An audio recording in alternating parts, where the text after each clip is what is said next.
In the last lesson, we talked about slope intercepts. So we did talk a little bit about y-intercepts. Well, in this lesson, we're talking exclusively about x-intercepts and y-intercepts. The point at which a graph crosses the x-axis is called the x-intercept. And we already know, likewise, the point where it crosses the y-axis is the y-intercept, which is what we used last section to actually graph. Identify the x-intercept and the y-intercept of the graph at the right. Your x-intercept, again, I told you was right here. That'd be 1, 2, -3, 0 is your x-intercept. Your y-intercept is 1, 2, 3, 4 would be at 0, 4. Now sometimes we don't put the zeros in there and we just say the x-intercept is -3 and the y-intercept is 4. Actually the zeros are implied and we'll talk more about that in just a second. The x-intercept has other names. Sometimes we'll call it a root. Sometimes we'll call it a zero, and sometimes it's just called a solution. So anytime we're talking about the x-intercept where it crosses the x-axis, we might ask for the root of the line or the root of the equation, the zero of the equation, or the solution to the equation. Okay, how do we find these intercepts algebraically? We know we can look at a graph and we can tell where it crosses. However, this is where this comes back into play. Whoops.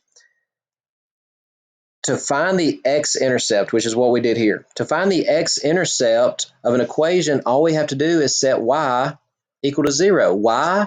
Because at every one of these x-intercepts, where it crosses an x-axis, your y value will always be 0. No matter if it crosses here, here, here, here, anywhere on this x-axis, all your y values are 0, and vice versa. To find the y-intercept, we set x equal to 0, and then we're solving for y. We can use these points. You can then use these points to graph the equation. So we're talking about how to find the intercepts and actually another way of graphing these lines. So let's try to find the x-intercepts and the y-intercepts of this equation. Okay, once again, find an x-intercept.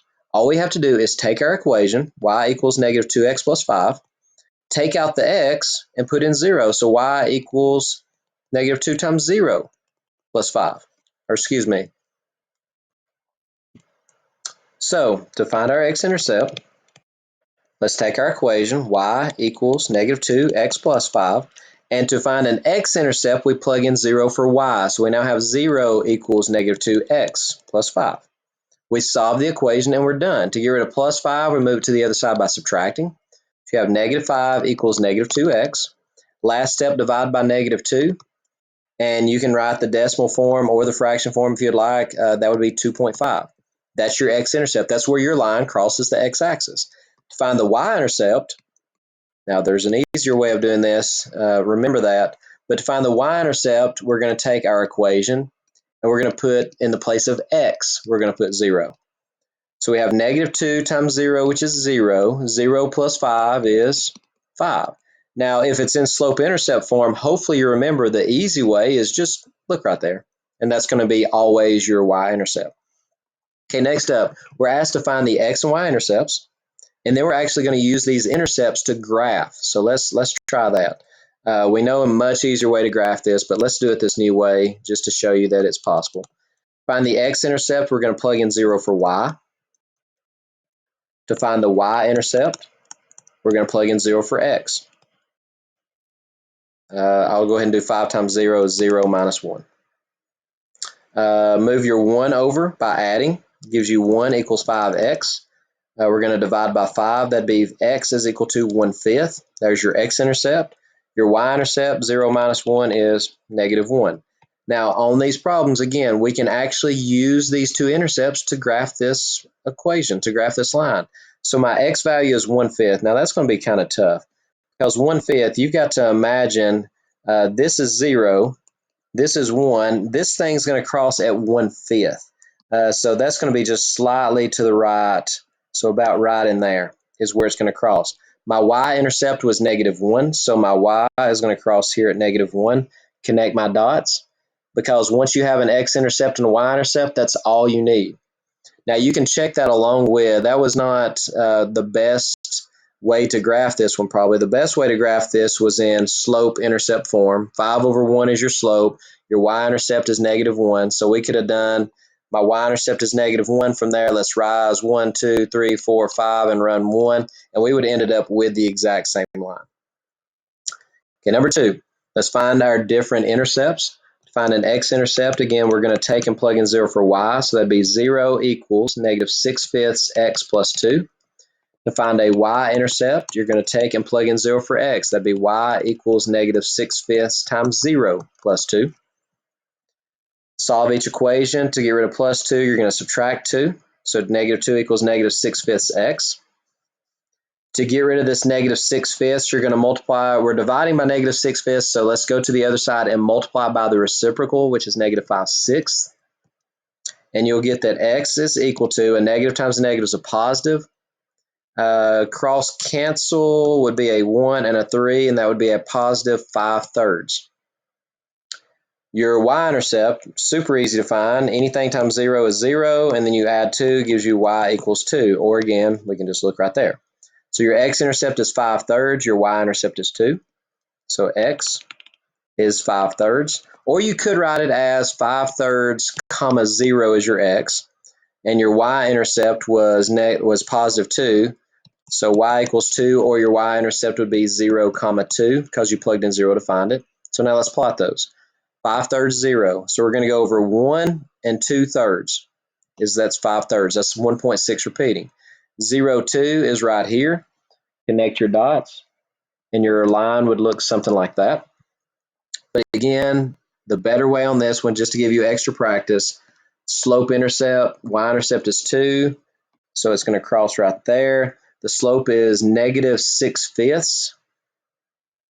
So down 6, 1, 2, 3, 4, 5, 6, 1, 2, 3, 4, 5, and you would see that you would get that exact same line. Number 3, the x-intercept. To find the x-intercept, plug in 0 for y. To find a y-intercept, plug in 0 for x. And I'm just going to go ahead and do it. When you plug in 0 for x, this part goes away. So you're really done. You end up with this value out here. However, the other one's going to be a little bit trickier. Move the plus 16/3 by subtracting 16/3. Now, to get rid of the -3, we're going to divide by -3, which is the same thing as multiplying by the reciprocal. So we can multiply this side by -1/3. So that'd be a 16/9 is equal to x. And we can change that to a decimal or a mixed number if you'd like. Now I'm going to go into 16/1 with 7 left over. So that'd be 1 7/9. So let's plot that. Our x-intercept is 1 7/9, comma 0. So let's go over to 1 7/9, which is nearly 2. This is not an exact science. Just get as close as you can.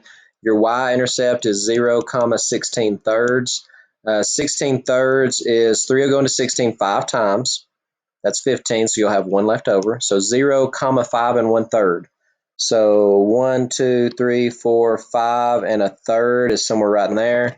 So that gives us a sketch of what our line would look like. Much better, though, again, to just use slope intercept. The next one. Now, here gives you a great example of why graphing by using x and y intercepts might sometimes be a better option. To find an x-intercept, plug in 0 for y. So you're going to take 4x minus 0 equals 8. To find a y-intercept, plug in 0 for x. So that'd be 4 times 0 minus y is equal to 8. So this minus 0 here is nearly unnecessary. So you have 4x equals 8. When you divide by 4, it gives you x is 2. So your x-intercept is 2, 0. 4 times 0, also unnecessary. That's 0. To get rid of this -1, we'll divide by it, and you get y is -8, which will be the point 0, -8. So in this case, 2, 0, and 0, -8, 2, 0, and 0, -8 is much easier to graph, and we didn't have to change that to slope intercept form, although it would have been easy to get that one changed. Sometimes it's easier just to do this. 2, 0, and 0, 1, 2, 3, 4, 5, 6, 7, 8. Plot those 2 points and connect the 2 dots, and you're finished. From geometry, you only need 2 points to draw a line. Next up, X and Y intercepts. To find the X-intercept, plug in 0 for Y. To find the Y-intercept, let's plug in 0 for X. When you plug in 0 for Y, you have negative 5X minus 4 times 0 equals negative 24. When you plug in 0 for X, it gives you negative 5 times 0 minus 4Y equals negative 24. And again, this minus 0 and this 0 minus is really kind of pointless to even write. Divide by negative 5. A negative divided by negative is a positive.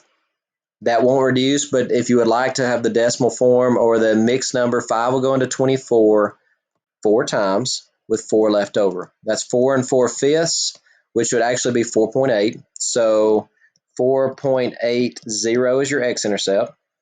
Divide by negative 4 and you get y is 6. So 0, 6 would be your y-intercept. So 4.80. 1, 2, 3, 4.80 and 0, 6, 1, 2, 3, 4, 5, 6. There's your 2 points. Connect your dots, and that would be the graph of your line. Number 6. Now, I really don't like this equation to start with, so let's use a trick that I showed you. If we're dealing with an equation, it's got 3 terms, but it's got some fractions in it, why not let's get rid of these fractions? The way that we can do it is notice the 4 and 3 on bottom. We could take this whole equation, multiply every term by 12, which is the least common multiple of 4 and 3, or any common multiple would actually work to get rid of these fractions. So let's do 12 times 3/4. Cross cancel gives you 1 and 3, that's 9. So you now have 9x minus 12 times 1/3. Cross cancel would be a 1 and a 4. That'd be 4y. And don't forget about the negative 2, and that looks so much better. And that's going to be easier to plug into as well. So let's find our x-intercept, and let's find our y-intercept. Find your x-intercept, plug in 0 for y. Now let's use something I told you. It's pointless to put minus 0. So when you plug in 0 for y, why not just do 9x equals negative 24 instead of doing 9x minus 0? When you plug in 0 for x, this whole thing goes to 0, and it leaves you with negative 4y equals negative 24. Very simple equations to now solve. Divide by 9 gives you negative 24/9. Let's reduce that. Divide by 3 top and bottom, that'd be negative 8/3, which would be negative 2 and 2/3. The 3 are going to 8 twice with 2 left over.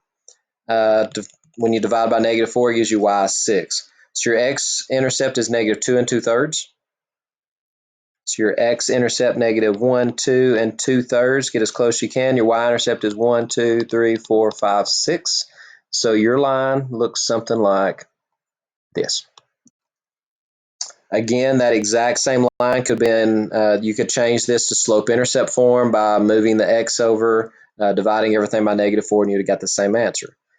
Here again, I'm going to use that same trick. I'm going to multiply everything by 6. When you multiply 6 times 5 halves, let's see, the 6 and 2 will cancel and leaves you with 15. When you multiply the 6 times 5, 6, the 6 cancel completely and leaves you with 5. Don't forget to multiply 6 times 6 as well. And there's what you get. Find an x-intercept, plug in 0 for y. So this is gone and leaves you with 15x is 36. To find a y-intercept, you plug in 0 for x, so this would be gone and leaves you with 5y would be 36. When you divide by 15 here, it gives you an x value of 2.4. When you divide here by 5, that would be a y value of 7.2. So your x-intercept is 2.4. Let's get as close as we can here. So 2.4 would be nearly 2.5. So somewhere right in there. 7.2 would be 1, 2, 3, 4, 5, 6, a little bit beyond 7, but not quite 7.5. So again, this is just a rough sketch of what your graph would look like.